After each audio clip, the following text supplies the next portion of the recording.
Sergeant's Village in Christchurch, and a typical example of what has been happening across the island. This tree fallen across the road, rendering the road impassable, and this was the situation we found as we traversed the Christchurch area.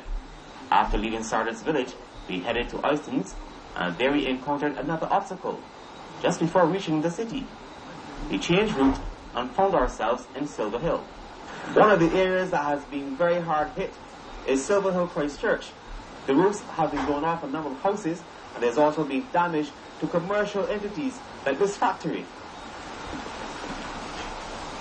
But the damage to dwellings affected a number of families. My back door blocked. It leaking by, go up bucket, my base up, my mother base up. This lady house here blocked. She got a train, 4 children living there, young children. She daughter and she son. Bad state. Good. Yeah, so you have some other family that have problems? Yeah, my uncle and my sister house flood out. My uncle house roof off, and he house in a bad shape. Eventually we reached the airport, which was like a ghost town as a result of the weather system. We were, however, able to speak to one English visitor. I was just glad it was the last day of the holiday. If I had been turning up today, I'd have been a little bit more devastated, but we're due to fly out today. I mean, I don't think it's going to happen.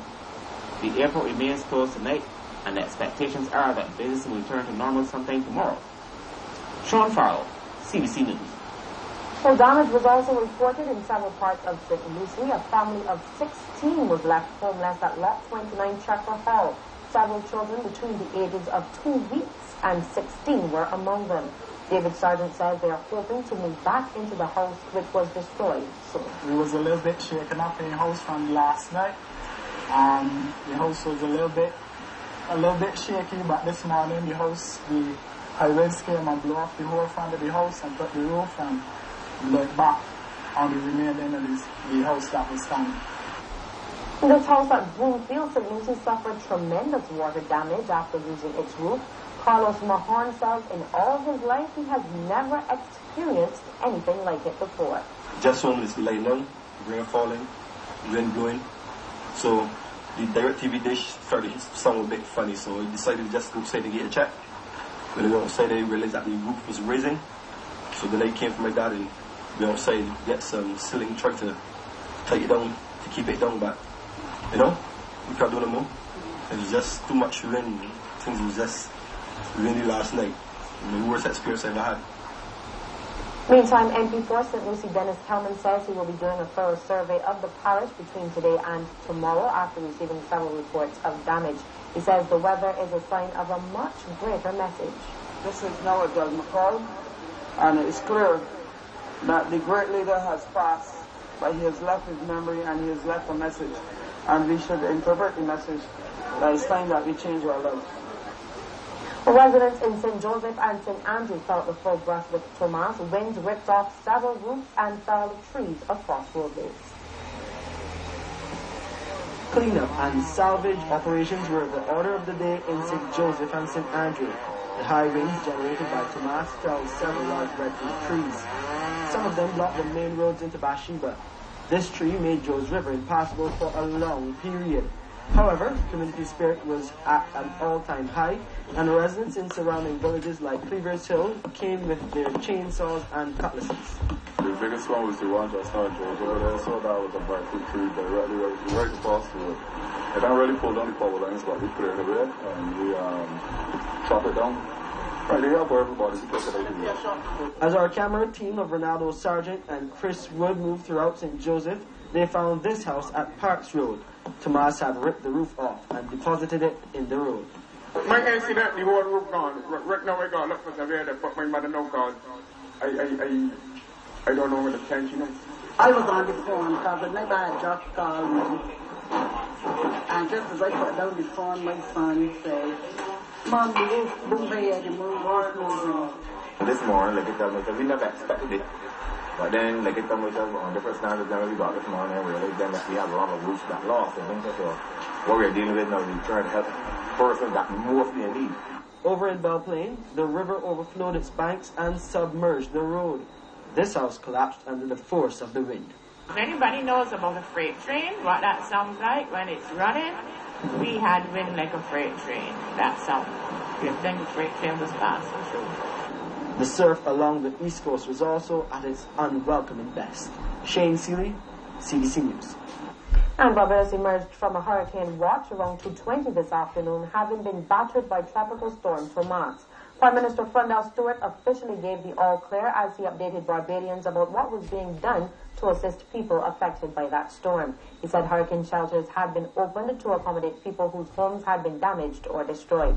Officials from the Department of Emergency Management and other social services were also mobilized to help. Mr. Stewart made it clear, however, that reliable information will be required for the reconstruction effort to be effective. That information is being garnered from a variety of sources. Our district emergency organizations are doing their part in that regard. Our constituency councils, I am told, are contributing to that effort.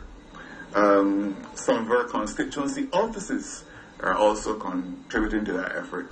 And of course, there are a host of community-minded persons in Barbados who are calling in and providing us with very valuable information.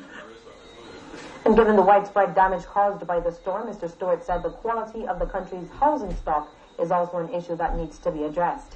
He has, however, noted that there is no quick fix for the problem. I'm certain that my colleague here, the Honorable Adrian Buffett, who's now assumed responsibility for the Ministry of Home Affairs, working in conjunction with the Ministry of Housing and with the Town and Country Planning Department, will try to, over time, wrestle this problem to the ground. But I do not know that we're going to be able to deal with it and solve the problem once for all, having regard to the fact that we continue to play catch up in the area of the provision of low-income housing in Barbados. And joining us live is meteorologist David Bess. David, Tomas took many Barbadians by surprise, I assume. It has now thankfully passed us, but what weather conditions can we expect over the next few hours? Good evening to you, Lisa, and good evening to all. Yes, the system approached the area as a strong tropical wave.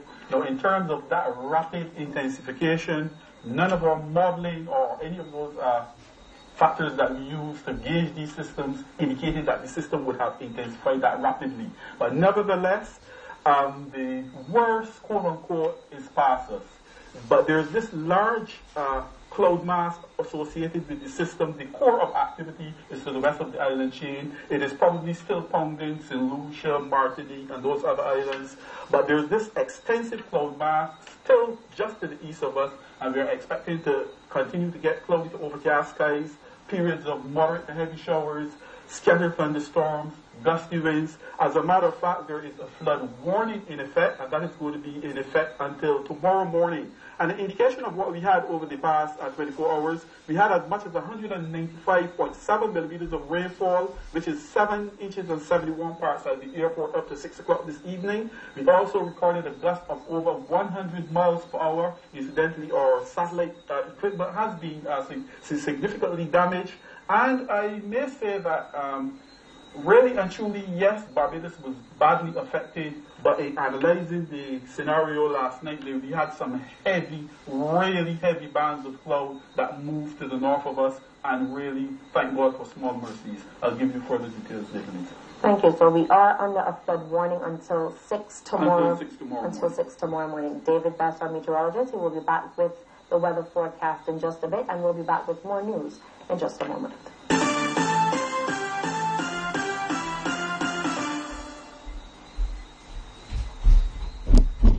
When the flu strikes, it never comes in the